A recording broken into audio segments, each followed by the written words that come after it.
بینەرانی عزیزی نافتی لە شوێنەکەن جوانترین ساڵتان لەبێ فەرمونێ و کورتێک لە هەواڵەکان. سەرۆکاتی هەرێمی کوردستان بە توندی دانەی زنجیرە تەخینەوەکانی ڕۆژی چوارشەممەی ڕابردووی شاری بەغدا دەکا و دەژڵێت پێویست هەڵوێستێکی جدی و لێکۆڵینەوەی ورد لەبارەی زیادبوونی کارە توند و تیژەکانی عێراق بکرێت. لە بەیاننامێکدا سەرۆکایەتی هەرێم ڕای گەیاندووە زۆر بە توندی تەخینەوەکانی بەغدا محکوم دەکەین و زیادبوونی کارە توند و تیژەکانیش بە تایبەتی لەم ماوەی دواییدا مای نیگەرانین و پێویست هەڵوەستەیەکی جدی و لێکۆڵینەوەی وردی لەبارەوە بکرێت. دوایەوەی دوێنێ سێ پارێزەری عەبدوڵڵا ئۆجالان داواکاریان پێشکەش بە کاربەدەستانی دورگەی مراڵی کرد بە مەبەستی ئەنجامدانی دیداری یەفتانە لەگەڵ ناوبرا و ئەمڕۆ داواکاریەکەی ئەو سێ پارێزەرە ڕەتکرایەوە. ماوەی 2 ساڵە پارێزەرانی عەبدوڵڵا ئۆجالان لەلایەن حکومەتی تورکیا و ڕێگەیان پێنادرێ بچنە دورگەی مراڵی کە عەبدوڵڵا ئۆجالان تێیدا زیندانی کراوەوەش بە بیانووی خراپی کەشوهەوا و بەهانەی دەستوری جیاواز. وابڕیارە ڕۆژی یەکشەممەی داهاتوو کە دەکاتە 1 ئەیلول کۆنگرەی نێودەوڵەتی تەسەووف لە شاری هەولێر ببەستێ و تەبێژی کۆنگرەکەش دەڵێت نوێنەری هیچ حزب و لایەنێکی سیاسی بەشداری پێ ناکرێت. ماریوان نەقشبەندی و تەبێژ ژوەندامی لیژنەی ئامادەکاری کۆنگرەکە بێناڵتی ڕاگەیان ڕۆژ یەکشەممەی داهاتوو کە ئەو کاتە لەگەڵ ڕۆژی ئاشتی جیهانی لە شاری هەولێر و بە بەشداری سەدان زانا و کەسایەتی تەسەووف لە کوردستان و عێراق و وڵاتانی عەرەبی و جیهانی گەورەترین کۆنگرەی نێودەوڵەتی تەسەووف لە مێژووی ڕۆژهەڵاتی ناوەڕاستدا دەبەستێت.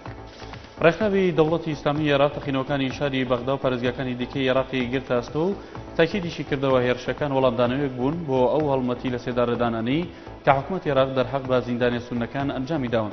لە بەیاننامەیەکدا ڕێکخراوی دەوڵەتی ئیسلامی لە عێراق و شام ڕایگەیاند کە تەنها لە مانگەدا 17 زیندانی لە پێکهاتەی سونەکان سزای لە سێدارەدان بەسەریاندا جێبەجێ کراون.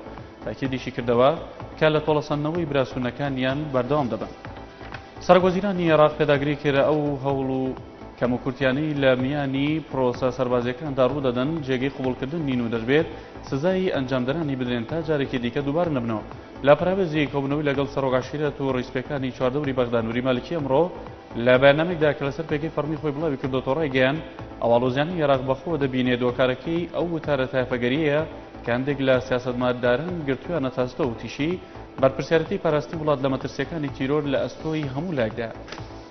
و گۆڵامدانەوەیەک بۆ بەکارهێنانی چەکی کیمیایی لەلایەن ڕژێمی یاسەدا و وەزیری دەرەوەی ئەمریکا ڕایگەیاند تا ئێستا وڵاتەکەی لاو لێوەدا ئیتیلافێکی نێودەوڵەتی دژ بە سووریا پێک بێنێت.